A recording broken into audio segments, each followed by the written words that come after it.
Hello, guys. Welcome back to the MMA Soccer Podcast. As always, I'm your host, Frazer Krohn. And as always, let's talk about MMA. It was a really good weekend for MMA, I feel. The UFC had a card, the PFL had a card in Newcastle, England. That's what I'm going to talk about for the majority of the time. But I will also, of course, talk a lot about the UFC card. And it's the same again this weekend. UFC have got a card and PFL have got a card. So at the moment, you've got the two sort of key promotions in the world really taking over. Um, so let's just jump straight in. UFC live from Louisville, Kentucky, USA, headlined by a middleweight clash between Nassourdine Imavov and Jared Cannonier. Now, going into this, I thought Cannonier would just do what Cannonier does, make the fight kind of boring and look to sort of outpoint Imavov over 15 minutes. But the Frenchman sort of didn't allow him to do that. He did a lot better than I thought he would. Yes, his output was slightly lower as far as Jared Cannonier. This is slightly lower than Imavov's, but it was the it's the for me it's the finish that we're going to have to talk about. It's the finish that we're going to have to talk about. Imavov hurt Jared Cannonier. There's no denying that. But there's also no denying that referee Jason Herzog jumped in too early. And what for me is difficult about this one is that there's a logic now for them to run it back. You know, it was fourth round, just a minute or so into the fourth round, a minute and a half into the fourth round. And like I said, Jared Cannonier was hurt. There's no denying that. But it's not like he was being so badly beaten in the fight that Jason Herzog saved him from an inevitable loss on points. He was, I think, winning the fight on a few judges' scorecards, which makes it a real difficult dilemma for the UFC as to what to do next. If I'm Nassourdine Imavov, I'd take the win over the high. I think I'm assuming he was higher ranked, Jared Cannonier. Um, Let me just have a quick look on the UFC rankings. Yeah, Jared Cannonier ranked number 4, Imavov ranked number 7. Imavov will jump up a couple of places now and look to take on, a top 5 contender next again. And Jared Cannonier, of course, he'll want that one back. And I think Jason Herzog has recognized that he made a mistake, and that's the most important thing. Um, I'll put up on the screen now a a tweet from Jason Herzog, and my response to the tweet.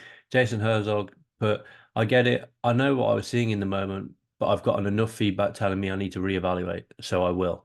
And my response to that is great to come out and address the issue. No one's perfect, and Jason is one of the best in the game.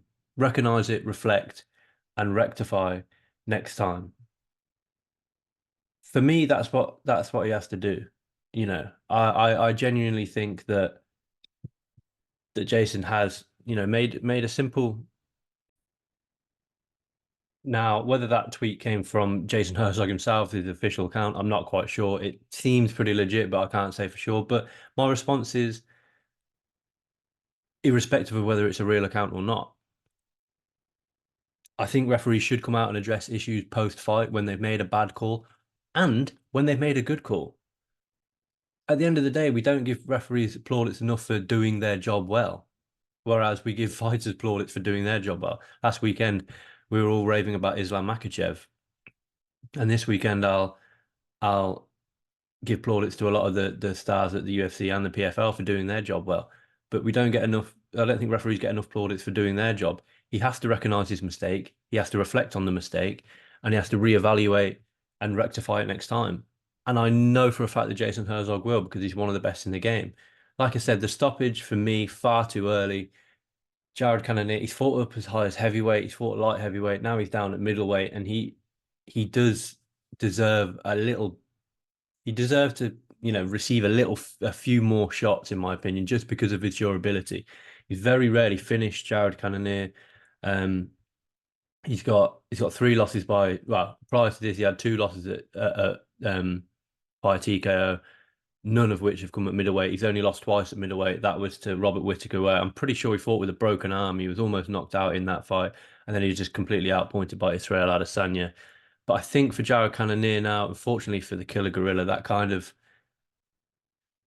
closes the door on any potential um, title shot again in his future. He's 40 years old now. He's still cutting down to middleweight. He's we're not talking about the fact that Jared Cannonier is 40 years old. He's cutting down to I think he could easily go back up to light heavyweight. I don't want to see him up at heavyweight because I don't think that was healthy. But he's 40 years old. He's still headlining. I think he's headlined most of his most recent fights. I just want to check that because Jared Cannonier is at the end of the day a big name in the game. You know, he's headlined since he headlined against Adesanya, he then headlined against Strickland, headlined against Vittori, now headlined against Imavov. He headlined, back in the day against Gastelum, headlined against Hermansson. This guy is a reliable headliner, and he always puts on competitive fights. And they're not always the most fun fights to watch, but they're always competitive. But I think that probably does close the door on Jared Cannonier as a potential title contender. For Imavov, 28 years old. He's 14-4 now. He's on a 2-fight win streak over Roman Dolidze and obviously now the finish of Jared Cannonier. I think he'll really want to get that one against Sean Strickland back. And I'd run it back. I really would. I'd run it back. What has he got to lose? I don't think Sean Strickland takes that fight because he'll see that he's got a win over Imavov that he took on short notice. Let's not forget. I think that fight was supposed to be against Calvin Gastelum, and Gastelum had to pull out. What's he got to lose? Call. If I'm Imavov, I ask for Sean Strickland. Moving on to the co-main event, I don't want to talk too much about this card because for me it was an extremely slow start. I'll talk about some of the fights further down the card, but Dominic Reyes finally back to winning ways for the first time since 2019. Back to winning ways. He's lost 4 straight prior to this one. John Jones, where I believe that he won. Jan Blachowicz, Jiri Prochazka, and Ryan Spann. He was supposed to be facing Carlos Ulberg. Faces Dustin Jacoby this time, and in round one, he defeats him by knockout. Jacoby, let's not forget, is a slick kickboxer. He's very, very good on the feet. He was riding some momentum, I think, going into this one. Jacoby, oh no, I must be getting confused. He was like he's 1-5 now. Jacoby in his past, sorry, 1-4 in his past 5 fights. But again, you look at the sort of caliber of guys that he's been losing to: Dominic Reyes, Alonzo Menafield, Muzo Karnov, and Khalil Roundtree. It is what it is, but I'm just glad to see Dominic Reyes because I don't think Dominic Reyes, I don't think the hate and abuse that he's been getting has been fair. He's 34 years old now. I didn't quite realize how old he was, but it's 5 years since he got, his first win in 5 years. He's definitely on the decline in his career, but he's picking up wins now. I want to see Dominic Reyes out again, and he's guaranteed to either knock you out or get knocked out, which is extremely good for someone in the UFC. But like I said, he is coming towards the end of his career. Someone who isn't coming towards the end of his career and is just starting, Raul Rosas Jr. I can't hype enough about this guy. He obviously youngest ever UFC fighter, beat Jay Perrin in 2 minutes and 44 in his debut. Absolutely phenomenal stuff. And then was badly exposed by Christian Rodriguez. He was exposed to be very one-dimensional, have a terrible gas tank, pretty poor on the feet. And that was probably the best possible thing that could happen to Raul Rosas Jr., especially at that time in his career. He started his UFC career off 1-1. He came in with all the hype. I think he was a fairly sizable favorite in his debut. Oh, he's a moderate favorite in his debut, moderate favorite in his Christian Rodriguez fight. Then he took on Terrence Mitchell. And, it's difficult because at the end of the day, you have been exposed now. You are essentially, let's be honest, a young, almost child fighter in there. And you've been exposed to having a poor gas tank and being pretty one-dimensional. And what does he do against Terrence Mitchell? Goes out there and knocks him out on the feet in under a minute. It's like, okay, well, that hasn't really answered many of our questions. And then he obviously had the Ricky Takosis fight. He had to pull out on fight night for that one. rematch or rescheduled, I should say, against Ricky Jacoses. Goes to touch gloves, gets told to F off. It is what it is. It's all fairs in love and war, I guess. And then goes on there and puts on a clinic. I just want to pull up the stats for this one for Raul Rosas Jr. There's not, again, fairly one-dimensional stuff. He's relentless in the pursuit of the takedown. If he doesn't get it, he does struggle a little bit on the feet for me. But once he gets the takedown and works his ground game, phenomenal. Second round submission for Raul Rosas Jr. Bruno Ferreira doing what Bruno Ferreira does. I mean, another first round TKO for Bruno Ferreira. That's if you look at his career, he's only got out of the first round once. That was back in 2019. Since then, they've all been first round, either submissions or TKOs. He's one to watch for sure. And he's an exciting guy. Like I said, similar to Dominic Reyes, you put him on a fight card, he'll get a finish, or get finished. Simple as that. I think there's only a few more highlights for me. Carlos Prates' knee to the body. What a shot that is. He absolutely folded his opponent. And he, again, is also one to watch. 19-6 in his career, but he's on what fight was he's on a 9-fight win streak. 2-0 in the UFC with a win on the Contender Series as well. And similar to a lot of fighters I've been talking about today, this guy's a finisher. He's got 19 wins. Only 2 of those have come via decision. And he's a fun fighter to watch. He took his losses kind of early on in his career. He fought on One Warrior Series, so this guy's well renowned across the globe, really. Brazilian. He's fought in LFA. He fought on the Contender Series. Beat Trevin Giles. He beats Charles Radacki. He's really, really one to watch. The only other things that I would say, I think there's 2 fighters on this card that lost that are 2 of the biggest have had, sorry, the biggest potential and never quite lived up to it. Andrea Lee, I think she was in Invicta, wasn't she? Yeah, she was in Invicta, and when she joined the UFC, she joined it with a lot of hype, She went 3-0 in the UFC. And then it's just gone downhill for her from then. She beat Veronica Hardy back before Veronica Hardy had this sort of career resurgence. She beat Ashley Evans Smith and she beat Montella De La Rosa. But she lost to Joanne Wood. She lost to Laura Murphy. She lost to Roxanne Modafferi. She bounced back slightly with 2 back-to-back wins against Antonina Shevchenko, who's fallen off the planet, and Cynthia Calvillo. But then she's now lost 5 straight. Vivian Arujo, Macy Barber, Natalia Silva, Miranda Maverick, and the rematch now against Montella De La Rosa. I think that's probably time we call it quits with Andrea Lee as far as a UFC competitor is concerned. She's now a UFC record sits at 5-8, 5 straight losses, hasn't picked up a win since 2021. It's a shame because I felt that she had a lot of potential heading into the UFC, and she, for me, has never really lived up to that potential. As has or hasn't, should I say, Cody Stamann.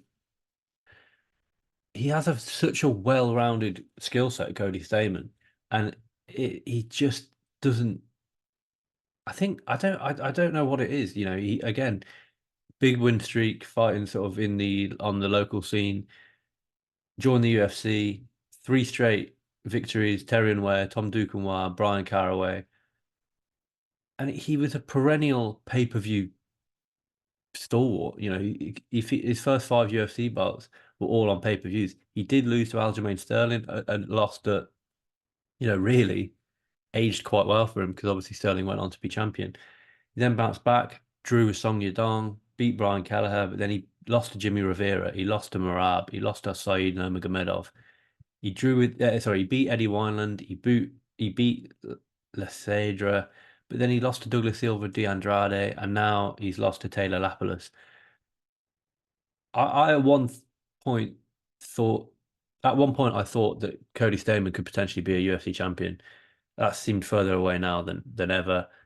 Um, but that was your UFC card from the weekend. I do want to talk about PFL Newcastle, PFL 2 or Europe 2, sorry. Um, I spoke about Sammy Joe Luxton on the card, didn't realize that she was actually in hospital. So, but we did see her on the broadcast, so it's good to see that she's sort of back, fairly healthy. But shout out to the PFL, and the PFL media. They really sold this card, and we as media members got a lot of interaction with the fighters if we wanted it. Um, and we got a lot of sort of benefits. So shout out to the PFL for that. And they put on a really good card from the first fight of the night. I really the way the PFL do PFL Europe in particular is they give essentially up and comers in the European scene. You have to be European feel throughout the card. That much is self-explanatory. But the way that they do it is that they give up and coming European fighters a sort of leg up into one of the big leagues. So you got opening fight of the night, Paulina Wisniewska, 25-year-old Polish girl. She's an IMAF stalwart, fought on Babylon MMA, gets the opportunity, takes on Dee Begley. Now, Dee Begley, for those of you who don't know, an Irish girl fighting out of SBG Ireland. This is where I feel that the PFL is messing up ever so slightly. She was on a 3-fight losing streak going into this fight and had won one of her last 5 fights, and that was against Hannah Guy, a girl who's fought for Bellator. So the matchmakers are likely to know all about her. But why are PFL giving someone like that a chance when there's plenty of fighters on the regional scene in Europe? I know for a fact, I follow the regional scene in European MMA, plenty of girls there who deserve a chance more than that. But Dee Begley was given the chance. Heading into the fight, she had a record of 4-5, so she had a losing record heading into the fight. And then she goes into it and misses weight by 5 pounds. It's unprofessional. Missing weight for me, Fight Disciples, Nick Pete talks about it all the time. It's not missing weight, it's failing to make weight. She put on her Instagram, this is the hard bit. We're trying. How do you come in 5 pounds overweight for a tournament that realistically on paper you don't deserve to be in anyway? I said it. Shoot me. PFL, come at me if you disagree. But 5 pounds overweight. And what the PFL did phenomenally, they said, right, percentage of your purse go to your opponent. That's pretty standard across promotions. But also, you start the fight. If the fight goes to distance, you get 1 point taken off. So she essentially starts the first round. The maximum points she can score is 9. Didn't make a difference. Wisniewska absolutely put on a clinic and TKO'd her in the second round anyway. So it is what it is. But I just thought, we're giving people a chance. And I looked to see if the fight was if it was a late notice fight. It wasn't. There wasn't a late notice fight. So she was the scheduled opponent to come in that heavy with a record like that. And the same for me, it's the same thing. What did we learn about Ben Wallace? He was 3-0, has a really good extensive kickboxing background. He's got like I say, 3-0 with 3 finishes. And yes, now there's a caveat to this one that Ben Wallace's opponent did pull out. With that being said, he was replaced by a guy, Nikola Ivanovic. 0-7 in his professional career. There is nobody else in Europe, in England even. I could tell you right now, there's a whole host of fighters with at featherweight. There's a whole host of fighters that could make 145 pounds who have at least a singular win. 0-7 going into the bout. 0-8 now because he was finished in the first round. That's where the PFL for me is failing. They're not getting the right guys and girls. Like I said, I completely appreciate the fact that they've managed to keep Ben Wallace on the card, and Ivanovic is a short notice fighter. But come 0-7, come on. Who what commission why has the UK commission allowed that fight to go ahead? Probably because Ben Wallace is only 3-0. But you look at his background, he's 3-0 with three finishes, and then he takes on a guy that's 0-7, who,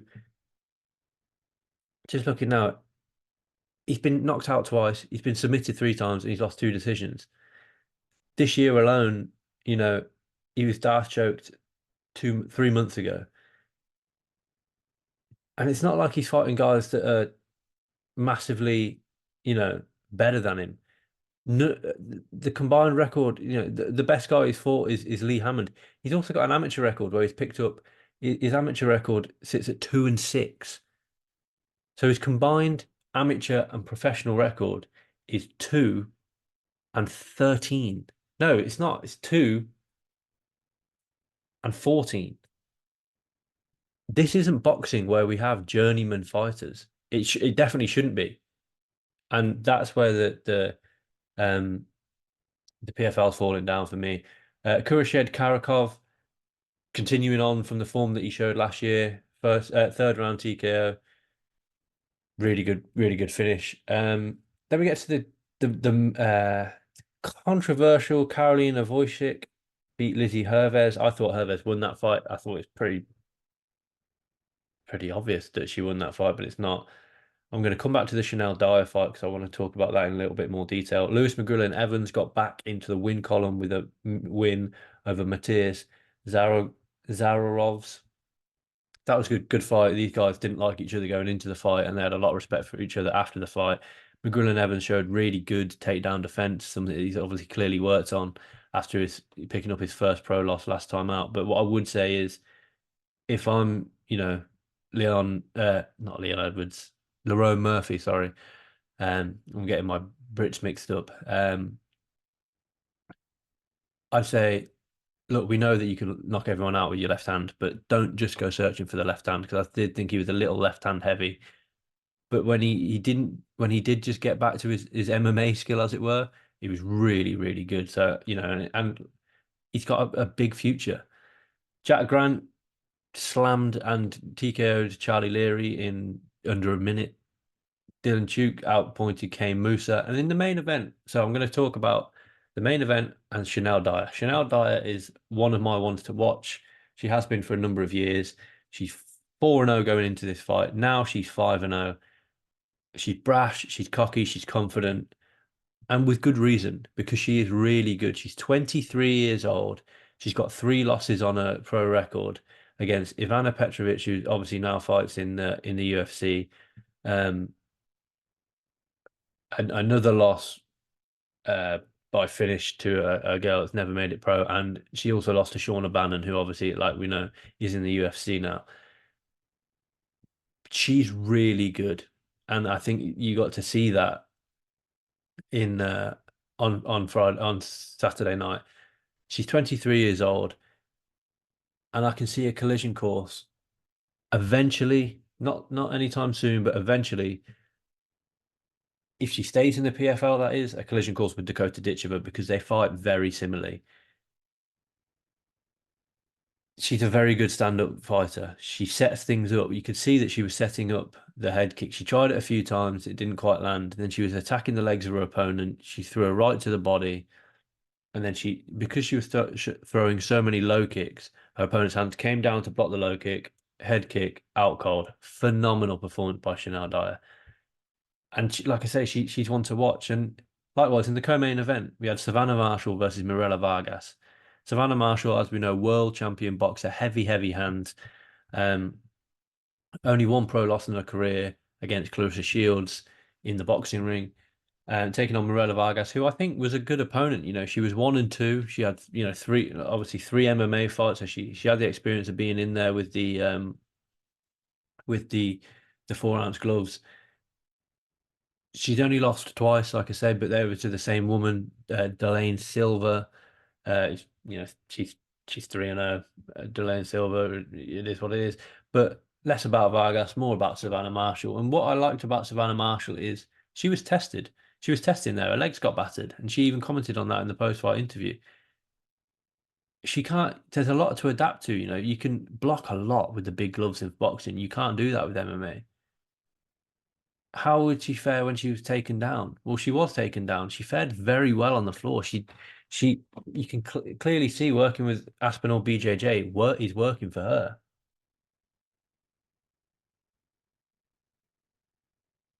And the reason that it worked so well for her is because she intelligently got back to her feet every time. She wasn't, she didn't receive too much damage on the floor, managed to finish it on the feet. Now,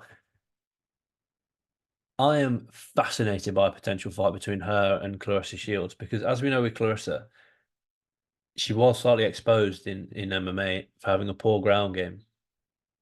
Um, I also think that she lost her last fight against Kelsey DeSantis. She obviously wasn't, she was given that victory. Kelsey DeSantis, I think, did win that fight, but that set up a mega fight between the two of them, and that headlines in the UK. That probably headlines in most places. It's a really fun fight, and I can't wait to see it. Keeping on the PFL theme, let's look ahead this weekend. Mohegan Sun Arena, Connecticut, USA. We've got the women's flyweights are back, as are the heavyweights. Valentin Moldovsky versus Linton Vassell headlines the card. Moldovsky obviously coming off that knockout victory over Ante Delija last time out. Linton Vassell, he is coming off a loss to Denis Goltsov, but I think he's filling in late notice, I believe. Oh no, he's not. That's the original card. We've got a really good co-main event between Dakota Ditcheva, who will progress to 12-0, probably by finish, against Chelsea Hackett, who's 4-2-1. She's 1-1 in the PFL. She got a win last year, but then she lost to Jenna Bishop in April. Should be a good stand-up battle. She's 5 foot. Chelsea Hackett, this is Australian, 5'4". Dakota Ditcheva, 5'8".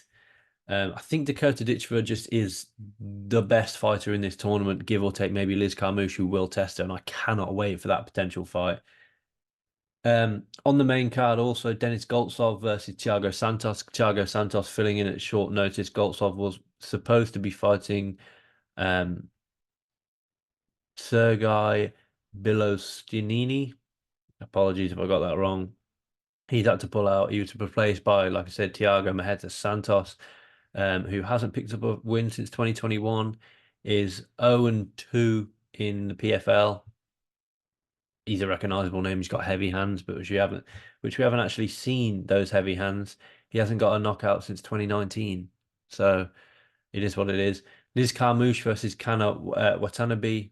Again, really good fight. Talia Santos versus Jenna Bishop. Can Jenna Bishop keep that O?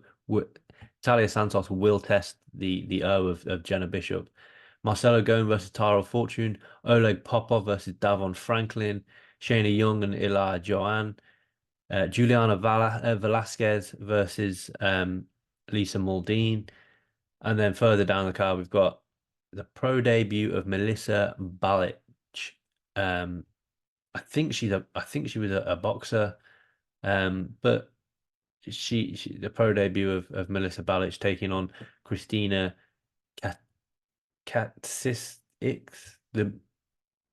That's a very strange nickname for Christina, the meat grinder. I don't know either, but it's not so much about those cards to say that those fights, to say the least. It's very much about the co-main event, the main card really, and Talia Santos versus Jenna Bishop. That is, I believe, on Friday night. That's usually when the PFL, or Thursday night. So that's on Thursday night. And then on Saturday night, we are back in the UFC Apex for no apparent reason to see a really good main event and a pretty solid fight card overall, in my opinion. The main event is Alex Perez versus Tatsuro Taria. Now, Alex Perez is finally becoming active. This will be his third fight in 6 months, or not even 6 months, his third fight in 3 months, his third fight of the year. He obviously lost the decision to Mohamed Mokaev. He then took a short notice fight against Mateus Nicolau and knocked him out in the second round, sorry. And now he takes on Tiara, who's 15 and 0 at 24 years old with a 5-fight UFC winning streak. And it's not like it's been a logical step up in competition for him. He was supposed to be fighting Joshua Van. That fight got cancelled. Now he's fighting Alex Perez in a main event across 5 rounds. Now Alex Perez has headlined pay-per-views. He's headlined multiple fight night cards. He knows what the 5 round distance feels like. Does Tatsuro? We will see. And I don't want to talk too much, like I say, on the preview because I'm really fascinated by this fight. Could it be a change in the guard at flyweight? Are we going to see Tatsuro really break I think he'll be ranked, but will he break the top? So Tatsuro, yeah, he's ranked 13. So will he break the top 10 with this win? Or just with the performance, will he break the top 10? We'll have to wait and see. One of the hottest prospects that's never really been given the chance, Ikram Alexerov, returns. Let's not forget, this is the guy that was, after one UFC fight, was scheduled. He's been very, very unlucky in his UFC career thus far. He was been scheduled to fight Paulo Costa, and both fighters got rebooked. He was then scheduled to fight Nassourdine Imanov, and Imanov withdrew from that. So he had to fight Walery Alves, knocked Walery Alves out, performance of the night, winning bonus. Then he was supposed to fight Anthony Hernandez, and he had to withdraw. Then he was supposed to fight Andre Muniz, and on this card, and Andrew Muniz withdrew. So now he's fighting Antonio Tricoli. He's got one loss on his record, and that's to Khamzat Chimaev. He's 15 and 1, I think. Yeah, 15 and 1. And he's been given the big opportunities, and more often than not, they've fallen off. And the same again here. He's fighting Antonio Tricoli. It's not a bad opponent. He's riding a 3-fight win streak, 4-fight undefeated streak. He was given the opportunity on the Contender Series, but he failed the drug. I think he won the fight, but he failed the drug test. What I would say though is he's ignoring that fight that he failed the drug test for. He's riding a 3-fight win streak, two decisions, and his last fight was the first round rear naked choke victory. So it's looking good. That was in 2021, though. November 2021. So he hasn't actually fought since November 2021. Yes, he was scheduled twice and he's withdrawn twice. He withdrew from a fight at the end of last month. It's not filling me with a lot of confidence. I think Alex Arov will just go out there and absolutely run through him. We've got Douglas Silva de Andrade, who's never in a boring fight. Asu Alamabayev, 19 and 2, Kazakhstani, phenomenal fighter, really, really fun to watch. Josh Quinlan looks to rebound from that devastating knockout loss last time out. But there's 2 fights on this card that are further down the card that I think you should really keep an eye on. Tagir Ulanbekov versus Joshua Van. Ulanbekov was supposed to be fighting Alex Perez. He's what 4-1 in the UFC. He's got wins over Bruno Silva, Alan Nascimento, Nate Maness, and Cody Durden. He does have a loss to Tim Elliott. He's facing Joshua Van, a man who really has a huge future ahead of him. He's 22 years old. He's 10 and 1. Hasn't lost I think he's riding a 8-fight win streak. He's 3-0 in the UFC after stepping in on short notice to face Zahalis Zumagulov. He's had 3 cancelled fights since January. Lewis Rocha withdrew. Sumajeri withdrew. And then he was the one that was ranked with match with Tatsuro Tiara, and both fighters were obviously rescheduled. I think Joshua Van will win. I think he'll put on a statement in this fight. And it's extremely exciting for fans of Joshua Van. He's getting a fairly recognizable name in the division. I think he's ranked, Ulanbekov is ranked number 12. So he's ranked higher than the guy in the main event. And it is what it, and we know that flyweight isn't the strongest at the moment. The number 9 ranked guy, Steve Ertig, just got a title shot. So who knows what could happen if you string a couple of wins together at flyweight. Garrett Armfield versus Bradley Highstand, I think it's a really good fight. We've got the debut of Carly Judas. Yeah, crispy Carly Judas, 25 years old. Not 100% sure how she's managed to get a UFC contract. If I'm honest, she's 3-1. She won her first three fights by finish, all in the first round. Then she lost on the Contender Series, but has still been given a chance. It is what it is. She's taking on Gabriela Fernandez, who is 0-2 in the UFC, lost to Jasmine Jasdavicius and lost to Teresa Bleda. Um, yeah, it is what it is. You've got one of the most crazy records in the UFC, 39-11, facing 20-7. I'm not even gonna, unfortunately, attempt to pronounce his name, but his nickname is Wolverine. Shalian Nurendabicki. I can't 100% say his name, but I'll be honest. But he's the guy that Derek Minner lost to and then was essentially ousted from the sport. He takes on Miquelas Costa, and the undefeated Josephine Knutston takes on Julia Palastri on this card. But for me, it's all about the main event, the co-main event, and that Joshua Van fight. They're just exciting fights, to be honest. It's as simple as that. In the world of boxing, we've got Gervonta Davis versus Frank Martin, both undefeated, and David Benavidez versus Alexander Gvozdyk. Also, I think we've got some British boxing interest. Let me just double check that it is this weekend. I think it's Riakporhe versus Billum Smith. Let me just double check because I'm pretty sure that is this weekend, and that is something to definitely keep an eye on if you're from the UK and you can get that card. Let me just double check. 12 rounds. When is this? Saturday the 15th. So it is this weekend. Chris Billum Smith versus Richard Riakporhe, live from Sellers Park, which is Crystal Palace's football ground. The WBO World Cruiserweight Championships on the line. Obviously, Billum Smith won that off of Lawrence Okoli last time out.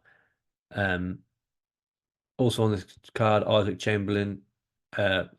Isaac Chamberlain returns on this card, as does Ben Whittaker. Ben Whittaker will look to put on a show, so it's well worth sort of tuning in to watch that one. But that is your sort of combat sports pre-review and preview for the week. Like I said, the PFL I think was a standout card for me, just because I think we saw a lot of good performances. Chanel Dyer and Savannah Marshall, and the UFC card was really good as well. But what I would say is that, Jason Herzog made a mistake. We want to see him rectify that mistake this weekend. But it's sort of full steam ahead now for me. We're looking ahead. Full steam ahead now to UFC 303. Will that fight go ahead? That fight card go ahead?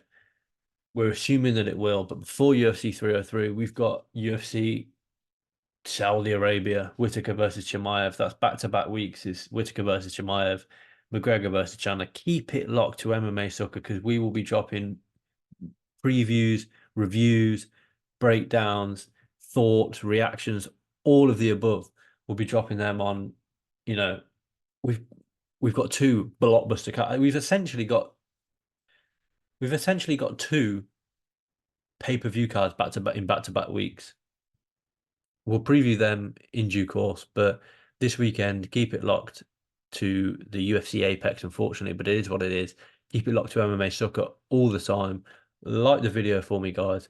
Comment, subscribe, all that good stuff, and I'll catch you next time.